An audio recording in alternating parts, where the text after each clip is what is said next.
Hi, everybody. Welcome to Little Ruby's Daycare Encounters YouTube channel, where we emphasize play based learning, wellness, and research based solutions to issues in early childhood education. If you're new here, don't forget to subscribe, like, share our video, help us reach our next goal, which is 700, and at which point we're going to be doing a giveaway. So, welcome back to Wage. Wage just stands for World Advocacy for Growth in Education. And with Wage, our goal is to interview educators from all over the world, so we can learn from those educators, apply those strategies to our current educational system, and do what's best for us. So today I have an educator from the United Kingdom, and I'm very excited. Her name is Wendy White. Wendy retired as a childminder after 25 years. Wendy first started working as a nanny in 1975 when she left school. That job took her across the globe. Wendy did not start childminding until she had children of her own. She got married, had children, and then she felt it made more sense to her, to take care of her children, in addition to opening up her home for other families to come in, families who needed a kind of home contest for the child care needs of their children. So Wendy retired 3 years ago, and since then, she has been developing emotional resources for children at the early years level. So I'm going to bring Wendy in now.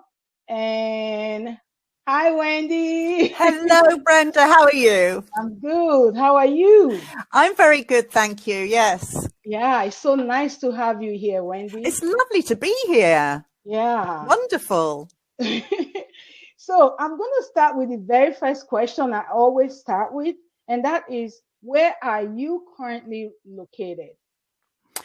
Well, I'm located in a town just outside London called Maidenhead, and it's in a county called Berkshire. It's very, very pretty. I live on the river, and I'm a stone's throw away from Windsor Castle, where the Queen resides occasionally when she's not in Buckingham Palace.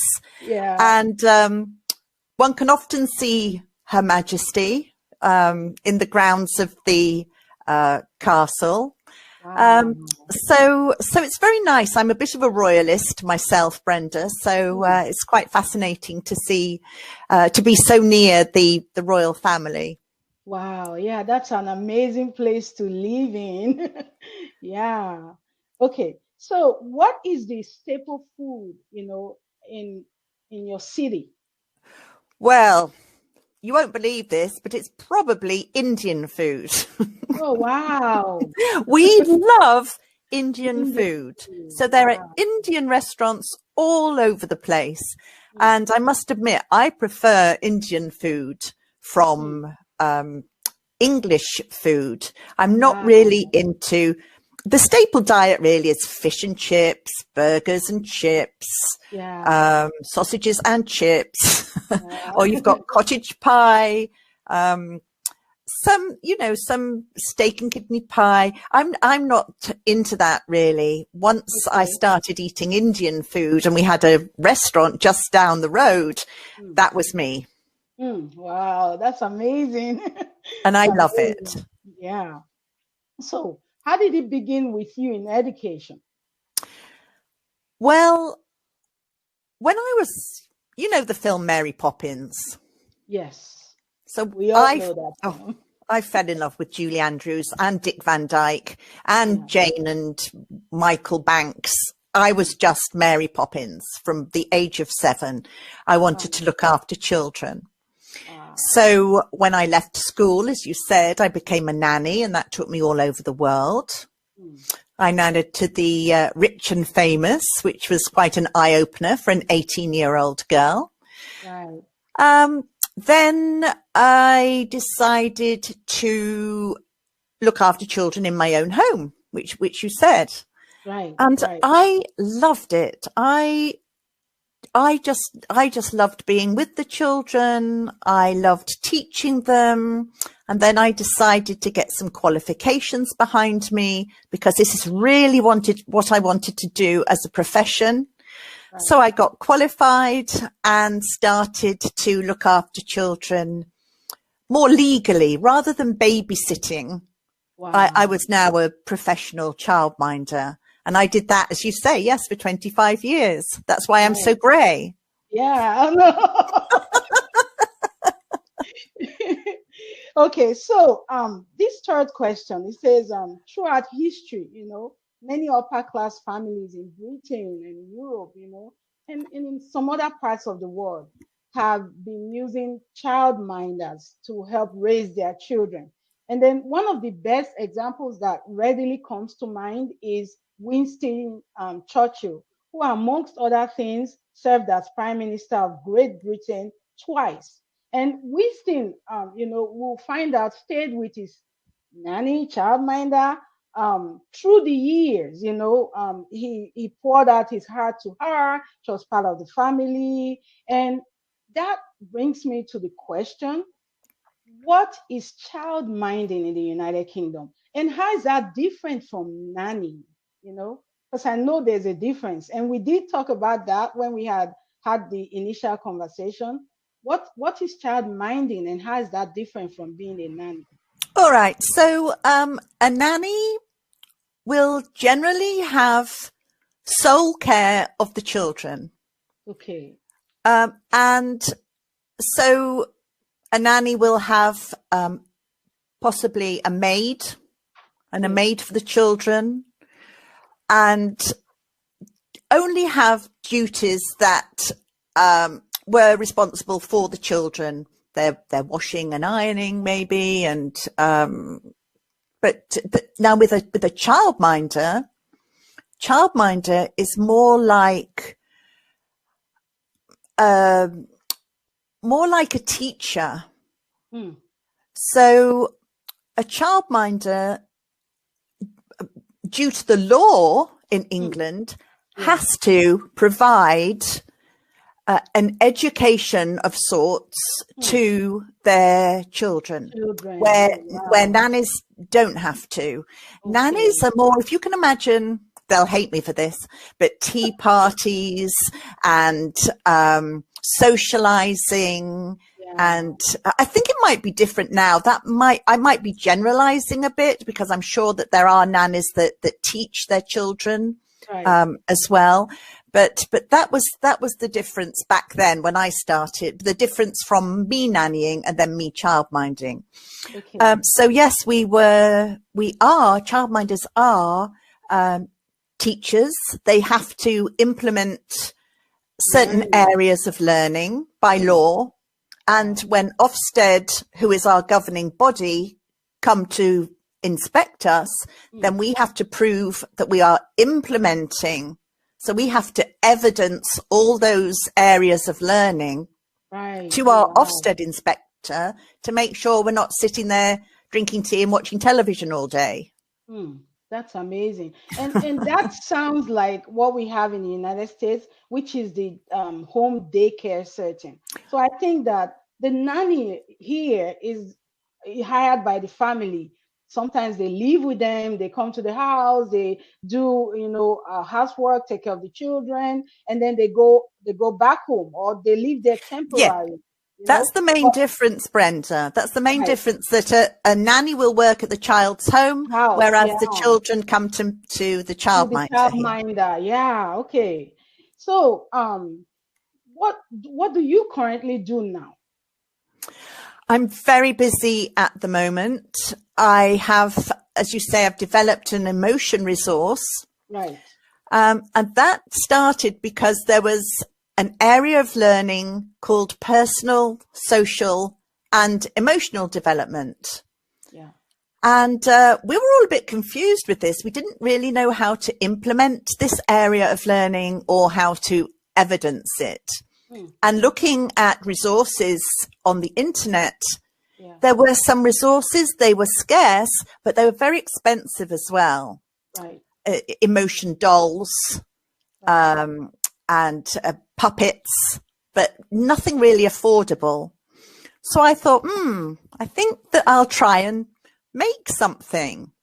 So being a bit of a needle woman, I started to make little felt stars with little expressions on them. So sad and happy, frightened, worried, sleepy.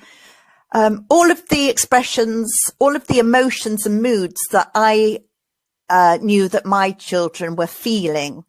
So that's why I added silly and sleepy as well, because it was just all the moods that I could relate to the children that I was looking after.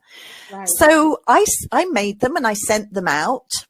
They were just tiny little stars, and I really didn't think anything of it until my Ofsted inspector came to inspect me, and he asked what these little stars were on the counter. And I told him what I've just told you.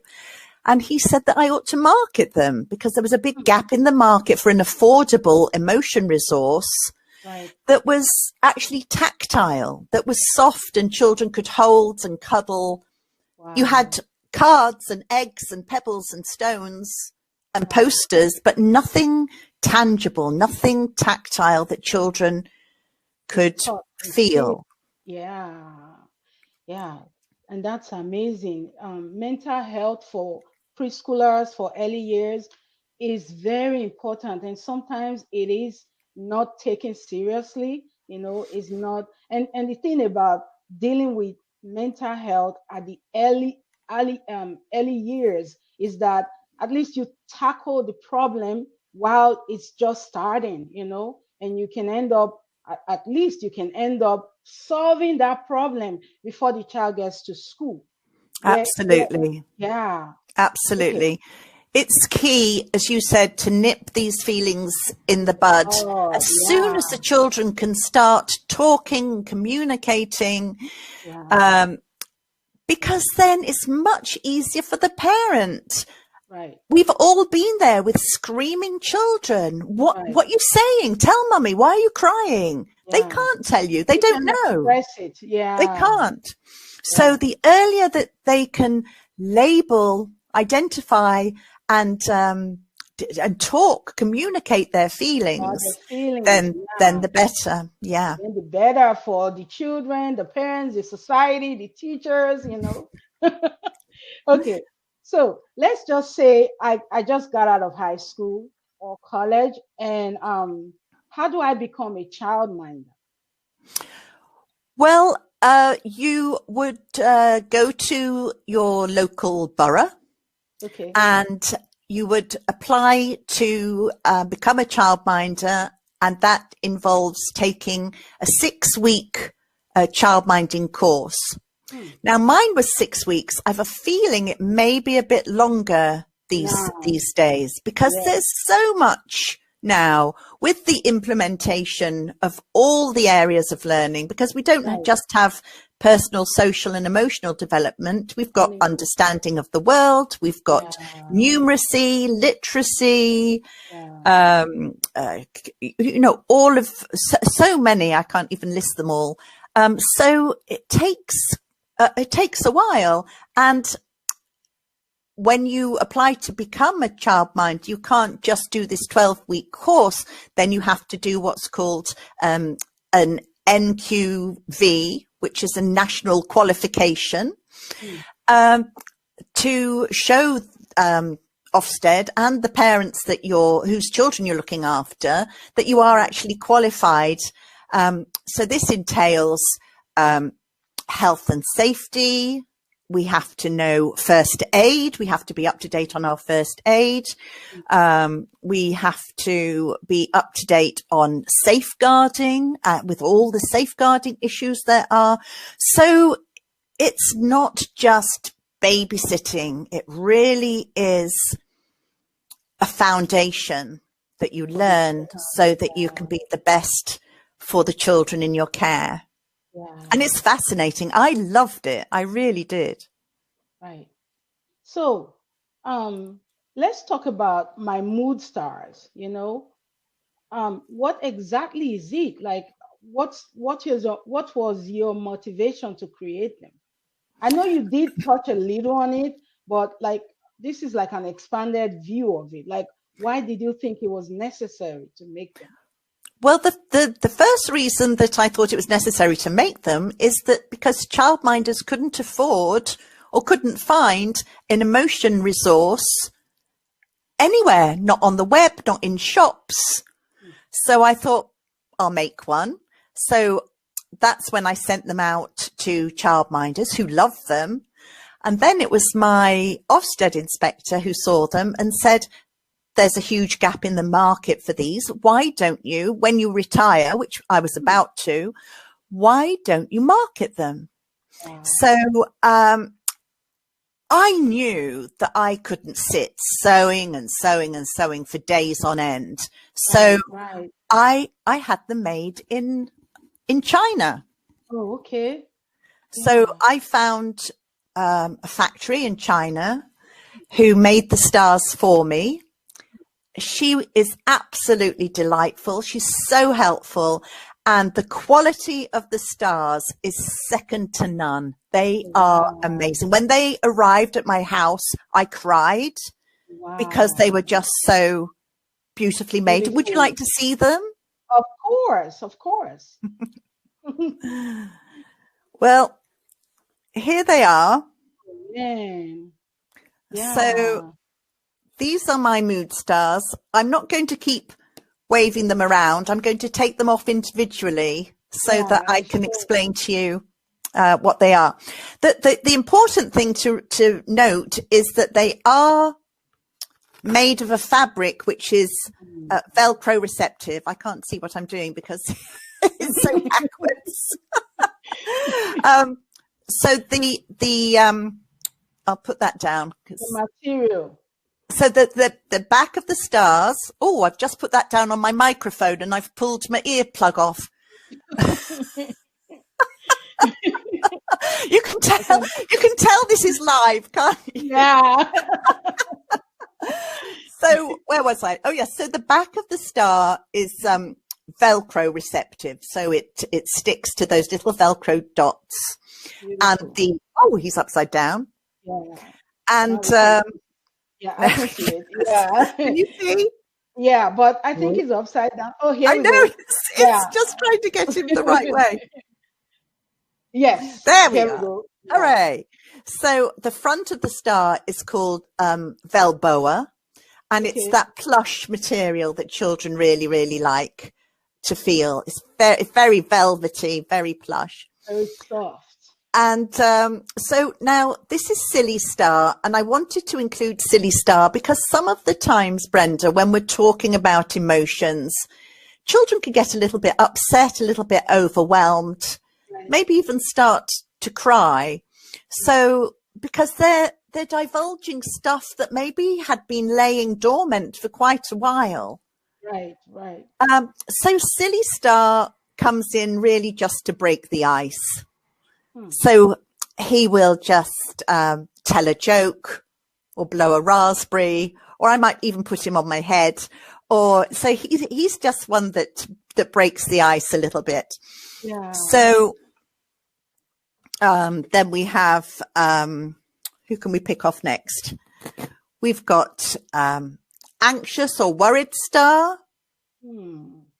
And we've got Sleepy Star, because sometimes children, they get cranky, don't they? And we don't know why. Yeah. And it's because they're sleepy. And this is lovely. They take them to bed with them. And because the stars are washable, you can have just a little bit of essential oil dabbed on. Wow, they're washable. Yeah. So they can have, the Sleepy Star can have some essential oils dabbed on to help your children relax. Then we've got, now he's bashful or shy or timid or just quiet. Yeah. And then, of course, we have to have Sad Star. Yeah. And shocked or surprised, either one.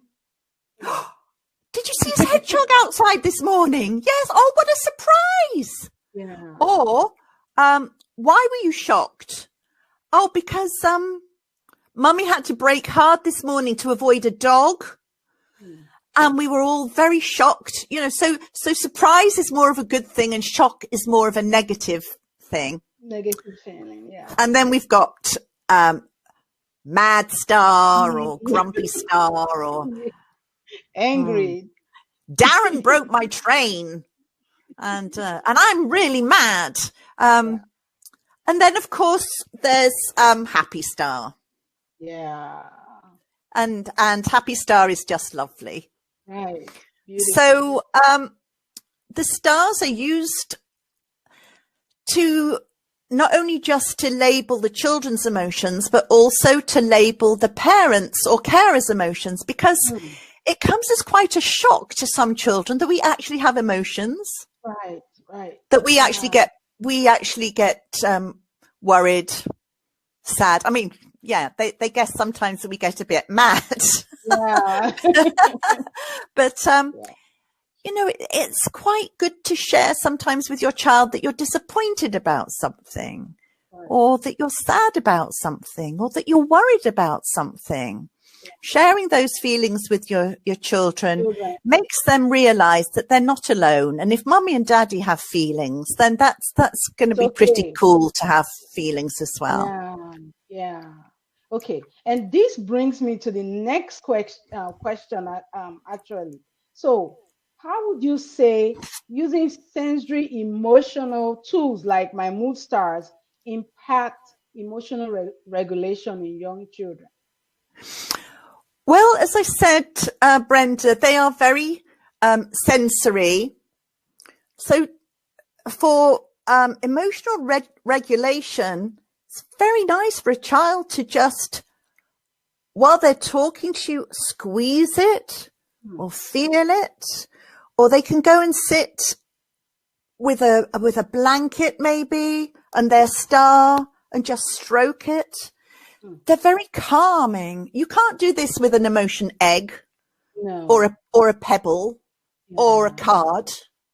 You don't want to take your emotion cards into a corner and stroke them unless you're weird. Right. So they are very good for emotional regulation, calming down. Calm down. Take a mood star, take sleepy star and go and have a nap. Take worried star and, you know, talk to worried star. What's worried star about? When you ask children what the stars are worried about or happy about, they reconcile their own feelings with that of the star. So, for instance, my niece the other day was talking to sad star. And my sister-in-law heard her and she was saying, why are you sad, sad star? Is it because you had nobody to play with at school today? And this was Florence reconciling her own experiences. Yeah. And of course, my sister-in-law listened out and thought, oh, I've not heard that. And she was then able to pick up on the fact that Florence didn't have any friends to play with that day and was able to speak to Florence about it and then speak to the school about it. And it got escalated, but nobody would have known if Flossie just hadn't taken Sad Star into the corner and started some dialogue. So very powerful. Right. Very powerful. And do you know, there's something I like about your mood stars, the fact that they're called stars, you know, because stars denote positivity, denotes something normal, something we see every day. You know, when you talk about, especially at the preschool level, when they talk about stars, they're talking about good stuff, happy stuff. Emotions are not bad. They're not bad. Absolutely. It's not evil or inhuman to have emotions. Emotions are normal. We just have to be able to regulate them and teach children, you know, children how to regulate them. You can get angry, but it's okay to get angry. Like I tell my preschoolers, it's not okay to hit and it's not okay to throw things, but it's okay to get angry. We all get angry. You know, when you get angry, talk about your emotion. Let us know why you're angry. Maybe we can help by not doing that thing again next time, but you cannot hit and you cannot throw things when you're angry. So Exactly. emotions are normal, just like stars are normal, and yeah. And if you think about it, we were awarded stars at school, weren't we? If we did well, we got a star, gold star.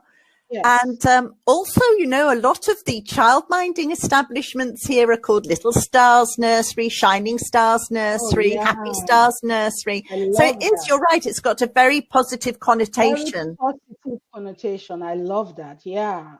Okay. So next question. That sometimes when I interview people and it's like I get so deep into it, especially if it's emotional, and I want to deviate from the questions I'm asking. But this is another very important question. So COVID-19 has imparted various aspects of the world, and in education, there's now a huge shift, from regular traditional learning where we do one-on-one, face-to-face, where children go to school, their teachers teach them, into the more virtual learning situations where, just like we are talking on the internet, on electronics, children are having to learn in different way than they're used to learning. So I want to find out, has learning changed in the United Kingdom just as it has in the United States? How do you think COVID-19 has impacted learning or education in the United Kingdom? And how also can we relate the mood stars, to what's happening with COVID-19 currently? Yeah, good question. I've forgotten the first one. So it's the impact of yes, COVID-19. I'll tell you how it has. Especially with early years children, because if you imagine when they go into school and they're with their peers and they're with their teacher, what they're missing is they are missing the teacher's touch. They're missing the teacher's smell. They're missing the teacher's breath. They're missing the teacher's movements, the wafting past, the closeness, the brushing past of her hair. Somebody is close that's caring for them. That children love their teachers because they are like a human who cares for them. And they're used to touching the teacher, feeling the teacher's breath on them, feeling their hair. That's all gone. And it's so heartbreaking that children are having to see their teachers on the screen.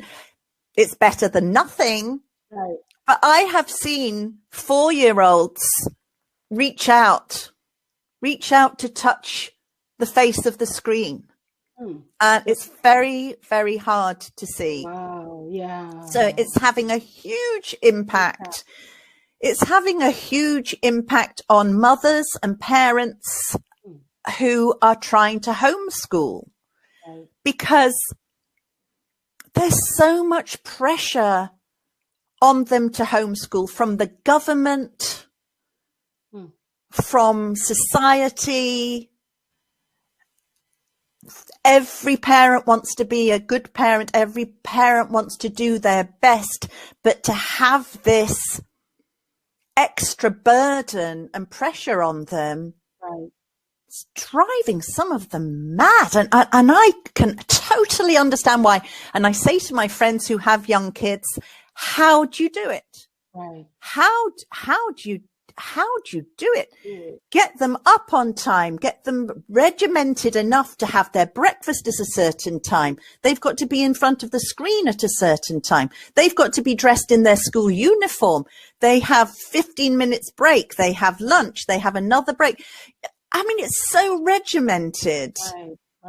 And there are single mothers in the UK who have 5 children and 1 laptop. Wow.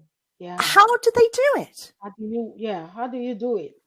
I mean, it's just it's so sad. And I think that in 20 years' time, there will be adults called the COVID kids.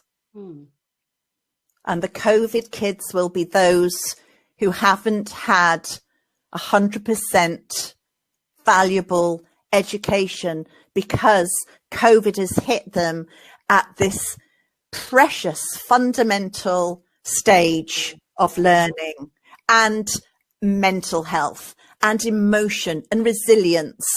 Right. It's shocking. It is. Shocking. And my mood stars come in because parents can have them, give them to their children, so that when teachers have them and the child has them, they both have a set, then they can correspond. And there's that touch. There's that feeling. Oh, my teacher's here and she's got Happy Star as well. And it creates an emotional bond. Kind of, yeah. It creates, touch is everything, Brenda. Touch is so important to our emotional well-being. Yeah. That's why solitary confinement was such a punishment. Right. Because people need to touch each other. And of course, at the moment, we can't hug our friends. No. And we are masked up. Yeah. Children can't hug their grandmothers, their grandfathers, unless they're in a social bubble. Yeah. A social bubble where maybe that's allowed. Right. But children are waving at their grandparents through the window, touching the window pane. It's like in being in prison, where they put their hands on their grandparents' hands. Yeah. It's very, very sad. It's just very, very sad. And I'm happy to say that my mood stars are actually helping children, not just because of their touch, but because of the very basic designs. There's no distraction of gender, race, that's true. Age. They could be, and whereas you've got your other emotional resources like the cards, you have the Asian gentleman, you have the old woman, you have the little boy who's crying and the little boy who's angry and the little girl who's shy or sad. It's so stereotyped. And I'm really proud to say that there's absolutely no stereotyping with my stars. They're neutral. Yeah, absolutely non-specific whatsoever. Right. So they're a great help. I can't stress that enough, how children how they've been helping children. Right. Okay. So tell me about discipline strategies, because emotion leads to discipline issues. When, like I was saying, when a child is angry, you're not allowed to hit, you're not allowed to throw things. When children express emotions, because they are just learning to express it, they may express it by doing things they shouldn't do, things that will get them in trouble. So that brings us into discipline. In the United States, discipline is very subtle. You can't raise your voice, you cannot hit children, there's no physical touch when you discipline. But we can create quiet spaces, where the children can go sit and reflect, play with little sensory stuff, maybe like your mood stars, So how is discipline in the United Kingdom, especially discipline at the early years level?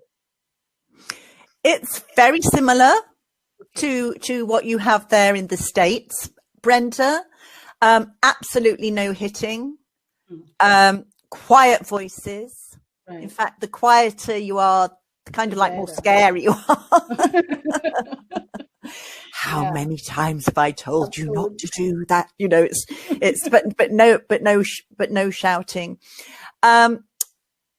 What I found with angry children and sad children is never to say, come on now, stop crying, stop your tears, but to let them sob, let them sob it out. And I would say to them, come here, come on, sob it out. And they would cry and cry and cry and cry and cry until they just couldn't cry anymore. And I found that was such a good part of disciplining, was to actually not to shut them up, not to say, stop making that noise, or that's enough now, stop crying, just to let them naturally come to an end of their sobbing. Now, when children hit, I used to gently take their hitting hand and just say, we don't hit. I don't grab it. There's no force there, but just gently take it, take the hitting hand and say, we don't hit. Also, another thing that I used to do, and it's quite popular now, is to actually take yourself away from the child that is being particularly difficult, maybe spiteful, maybe really not wanting to calm down, not wanting to be kind, not wanting to be nice. And is still acting aggressively. Is just to move yourself from the child, say to them, I think that this behavior is unacceptable. I don't like the way you are behaving right now. Not, I don't like you for behaving this way, or it's always the behavior that is addressed, never the child. Yeah. So I don't like this behavior that you're showing right now. You're such a good, kind, gentle boy. So this behavior is unacceptable. I'm going to take myself off and I'm going to wait for you to calm down. And when you have calmed down, then you can come and we can play, we can read, but this behavior is not acceptable. I will not put up with it. So that sort of, on that sort of level, and then take yourself away for a minute. Not, I mean, don't go off to the shops for an hour. Right. Just the situation. Take yourself away from. Just take yourself away for a minute. Be close by. Yeah. Show the child that you're not angry with him or her, just that you do not like that particular behavior. Yeah. The child's the same. He's still your lovely, kind, beautiful boy, girl. But they're showing that particular behavior that is not acceptable in your home or school or environment or wherever. Right. Okay. So if my calculations are correct, you started childminding in the 1990s. So childminding then and now, what would you say have changed and what hasn't? Oh my. Yeah, where do I start? I started childminding in the year 2000. Oh, okay. And we were all under social services then. There weren't really scary inspections. Somebody from social services would come round, we'd have a cup of tea, we'd have a chat, they'd look at the kids, ask, are you okay? Any questions? Now it's kind of like a 4-hour inspection, and it's nerve-wracking because you have to evidence all the areas of learning. You have to show the good discipline. Also, childminders, Ofsted inspectors like to come in and see like a wow factor. They like to see something that hits them straight away and thinks, oh yeah, this childminder's got it. But in the early days, there was no early years foundation framework. That didn't come in until 2014. So 14 years after I was childminding. And then things got serious. And unfortunately, we lost many, many, many childminders to the early years inspection framework because they didn't want to be analysed. They didn't want to be criticised. They didn't want to do the paperwork. They were kind, loving people who adored the children and were brilliant, brilliant childminders, but they weren't computer literate. They didn't want any more qualifications. It scared them to do exams and to go on a course. So they left in droves, and it was sad, really, because we lost some exceptional childminders. Absolutely, we did, yeah. Wow. Yeah, that's amazing. How would you say my mood stars or other emotional tools, social emotional tools like my mood stars has supported children and families with special needs? In families with special needs? Yes. I mean, they've supported them very even, but they look after the emotional needs of children who are either on the autism spectrum, have ADHD, or are just vulnerable and emotionally vulnerable as well. So my mood stars are very popular with teachers who are Senkos, because they can use them in a fun, sensory way to teach children how to identify not just their emotions, but the emotions of other people as well. Right. You know, with your did you say send cards, or what did you call them? Emotion cards. Okay, but I mean, in the United States, we have all kinds of specialists, you know, in schools, and sometimes they go home as well, working with children. So there are occupational therapists. Yes. There are special needs speech and language therapists. Yeah. So there are different specialists, experts who work with special needs children at the level they need help, you know, with. So we have them here too, but I guess we call them different names. Yes, special educational need coordinators. But you're absolutely right, Brenda. They can include speech and language. Occupational therapy is the exactly. Right. So okay, now this is our last question. So can you show us the entire My Mood Star package? For instance, if I were to order it, what exactly will I get? This you know, like, show us the package. Let's see what's there. So this is the My Mood Stars box. Can you see that? Yeah, I can see it. So I'm going to open it. Okay. So you open it. And there they are. So they are, oh, this is so difficult. It's so backwards. Okay. We can see it. Are you sure? Right. Yeah. There we are. Okay. So there they are. Bless them. They're put into an organza bag. Okay. So kids can carry them around. And in here, I don't know if you can see. Oh, Wendy. Yeah, we can see it. These little badges here. Right. So these badges, they're not for under threes, but the mood stars can actually pin to children's clothes. Oh wow! With these little badges here. Oh wow! So that means that children can actually wear the mood that they're feeling. So this is brilliant for non-verbal children. Yeah. So the mood stars with the board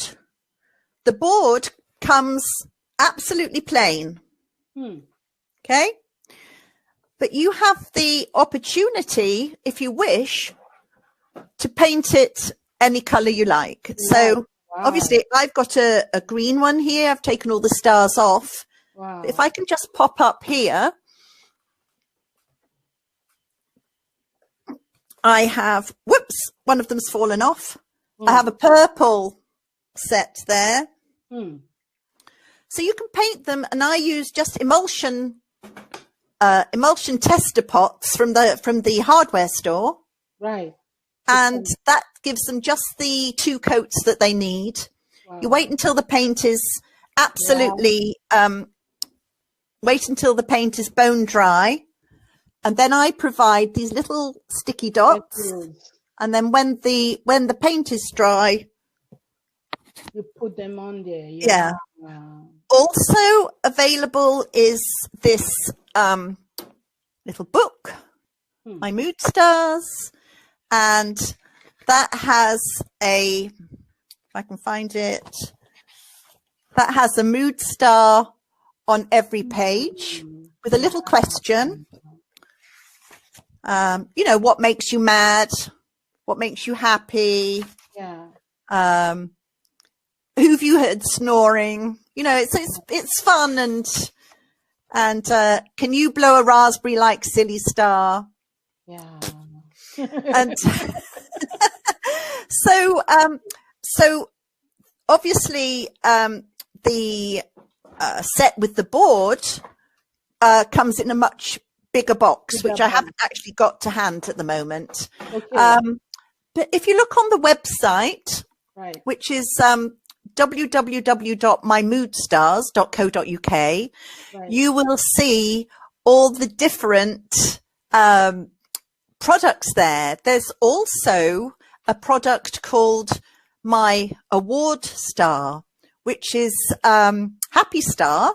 Where is he? It's Happy Star, but he's doubling up, or it rather. They don't have any gender, right? But you know, you automatically say he, but that's naughty of me. They don't have a gender. Yeah. So I take that back. They have doubled up as My Award Star. So if you want to go and have a look at that, you will see Happy Star with their award star. So that's quite sweet. I also have, ta-da! Oh, wow. Valentine Star. Oh, wow. So that's available as well, right, for Valentine's Day. Okay. So I'm going to leave a link in the description box of your website, your contact information, you know, so people can reach out to you about My Mood Stars. And excellent. Yeah, that's what I'll do. And it's been amazing talking to you. And I love your accent. Your accent is amazing. The way you talk, I just love it. And the calmness of your voice, you know. Oh, thank you. Oh, thank you. My sister lives in my sister lives in Phoenix. Oh, okay. So she lives in Scottsdale.